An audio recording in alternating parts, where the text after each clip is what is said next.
Brian Dorsey is on death row for killing his family members, Sarah and Ben Bonnie, in 2006. He was convicted of killing his cousin and her husband in 2006 near New Bloomfield. It's always Ben and Jade, Ben and Jade. So I know right now she would want us to just focus on Jade. The execution is set for April 9th at the state prison in Bonne Terre.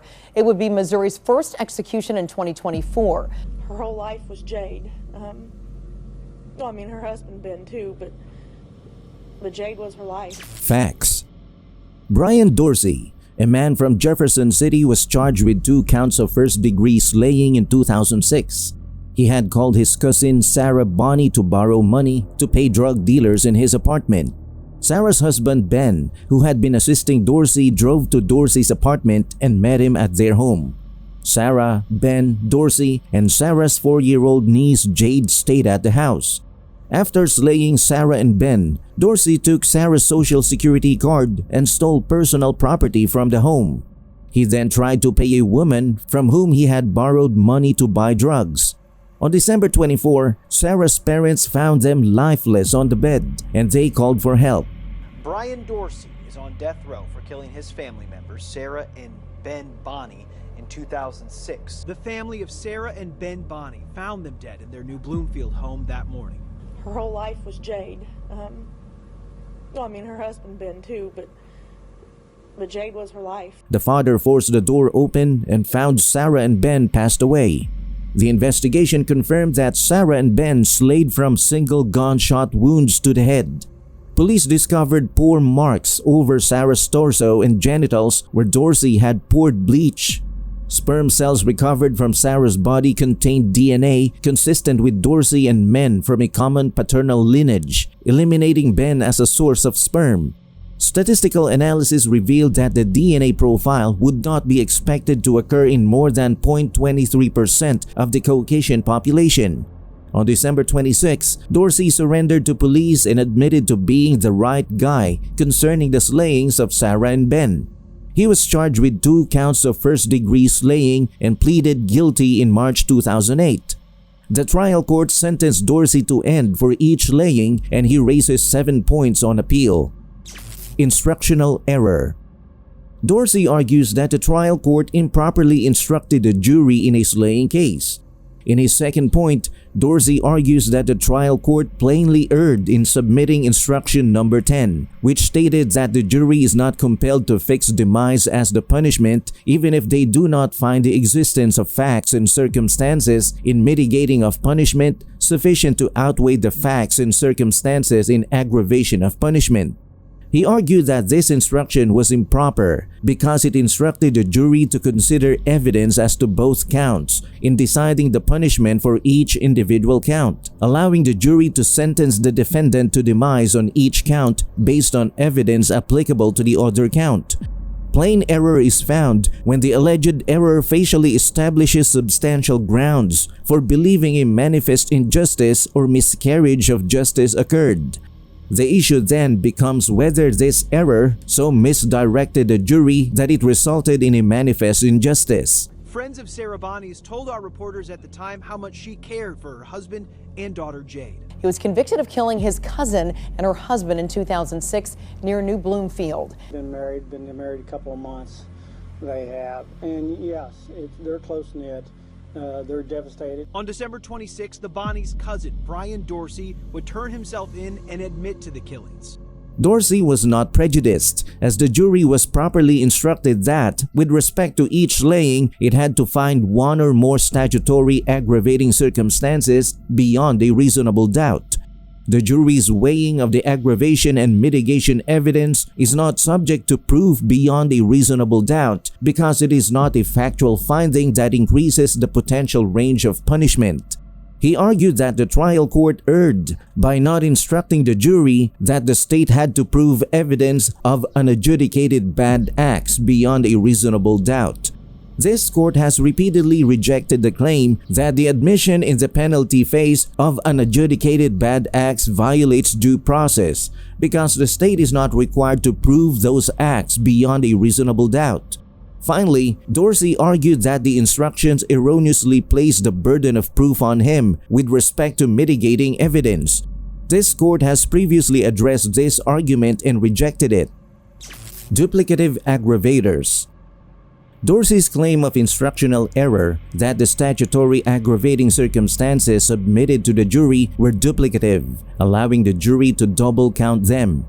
In Ben's slaying, the jury found 3 aggravating circumstances: that the slaying of Benjamin Bonney was committed while the defendant was engaged in another unlawful homicide of Sarah Bonney, that the defendant slayed Benjamin Bonney for the purpose of receiving money or any other thing of monetary value from Benjamin Bonney or another, and that of the slaying involved depravity of mind, and that as a result thereof, the slaying was outrageously and wantonly vile, horrible, and inhuman. Dorsey was in the throes of addiction at the time and was asking his family for money to help pay that debt. Attorney General Andrew Bailey says if the court approves his request, Dorsey's execution would take place within 90 to 120 days. Attorneys never properly investigated his case or any factors that might have made a jury instead choose life in prison. Law enforcement in Callaway County spent Christmas Eve in 2006 investigating a murder. Dorsey argues that the 3rd and 4th aggravators were duplicative, although the 2 aggravators both related to the fact that Dorsey had physical intercourse with Sarah Bonney. They emphasize different aspects of the slaying. The 3rd aggravator focused on Dorsey's depravity of mind in committing the slaying by focusing on the fact that he sought physical gratification during the slaying. The 4th aggravator focused on the forcible physical attack that Dorsey committed contemporaneously with the slaying, and therefore focused on the fact that Dorsey committed 2 violent crimes simultaneously. In conclusion, Dorsey's argument that there was insufficient evidence to support the forcible physical attack aggravator is without merit. The evidence showed that Dorsey used deadly force to overcome Sarah's resistance and then engage in physical intercourse with her. Closing arguments. Dorsey argues that the trial court committed plain error by failing to declare a mistrial due to several statements made by the prosecutor during voir dire and closing argument. Under plain error review, Dorsey must prove that the alleged misstatements had a decisive impact on the outcome of the trial. Dorsey argues that the state misstated the law during voir dire by referring to previous statutory language that required a life sentence if the trier of fact did not find that the aggravating circumstances warrant the ending penalty. The Missouri Supreme Court sets an execution date for convicted killer Brian Dorsey. The Attorney General's office is asking the state Supreme Court to set an execution for a Callaway County man. The execution is set for April 9th at the state prison in Bonne Terre. It would be Missouri's first execution in 2024. The U.S. Supreme Court today paved the way for the state to go forward with Dorsey's death. The prosecutor's use of the term warrants accurately conveyed the basic decision-making process required of jurors. Dorsey also argues that the prosecutor improperly stated that Dorsey bore the burden of proving that mitigation evidence was stronger than evidence of aggravating circumstances. Dorsey argues that the prosecutor misstated the law by stating that in the final step, the jury's choice, whether for demise or life in prison without parole, must be unanimous either way. Dorsey is correct that a life sentence can result when the jury cannot decide unanimously certain facts regarding punishment.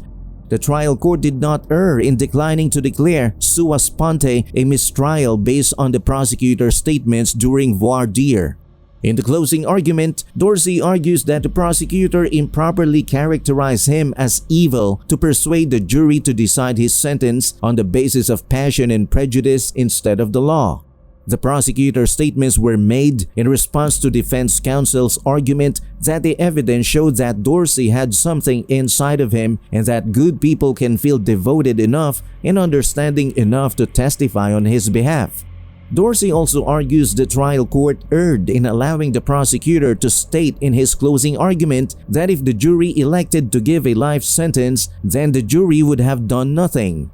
In Forest 1A3 SW3D218228 MO Bank 2006, this court upheld the use of the same argument using the same code, noting that the code interrelated with the concept of whether the jury should be merciful to the appellant.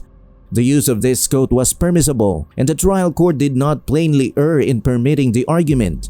Dorsey argues that the trial court abused its discretion in admitting exhibits 20, 21, 28, and 29 of 4 color photographs of victims at the crime scene. He argues that these photographs were irrelevant, duplicative, and introduced solely to engender passion and prejudice among jurors. However, a trial court has broad discretion in admitting photographs, and its decision will not be overturned absent an abuse of discretion. Exhibit 20 showed the position of Sarah and Ben in their bed, which was relevant because the jury was required to determine the existence of aggravating circumstances, including whether the slayings were committed during the commission of another slaying and reflected a depravity of mind. It's always Ben and Jade, Ben and Jade. So I know right now she would want us to just focus on Jade. Enforcement also said Sarah Bonney had been sexually assaulted. Investigators say Dorsey shot the couple over a drug debt he owed. He pleaded guilty in 2008 to the killings, but argued for a life sentence. A jury sentenced him to die. Dorsey's attorneys never brought up how well he had adjusted to incarceration, seen as a factor to argue against the death penalty. The state's theory that the slayings were related and that Dorsey planned to slay both Ben and Sarah contemporaneously was relevant. The trial court did not abuse its discretion in admitting Exhibit 20. Exhibit 21 showed Sarah's body and the contents of her wallet around her body, which was relevant to prove the aggravating circumstance that Dorsey committed the slayings to obtain money or items of value from Sarah and Ben. The depiction of the poor marks on her body supported the inference that Dorsey attempted to eliminate evidence of physical contact, making the photograph relevant to the state's argument that Dorsey physically attacked Sarah while committing the slaying. The trial court did not abuse its discretion in admitting Exhibits 28 and 29. Dorsey asserts his ending sentence is excessive and disproportionate due to several alleged errors at trial and because other similar cases have resulted in sentences of life imprisonment instead of the ending penalty. However, Dorsey's allegations of trial error are without merit, and he cannot establish that these alleged errors resulted in a sentence of ending imposed under the influence of passion, prejudice, or any other arbitrary factors. That's all for this video, folks. See you next time.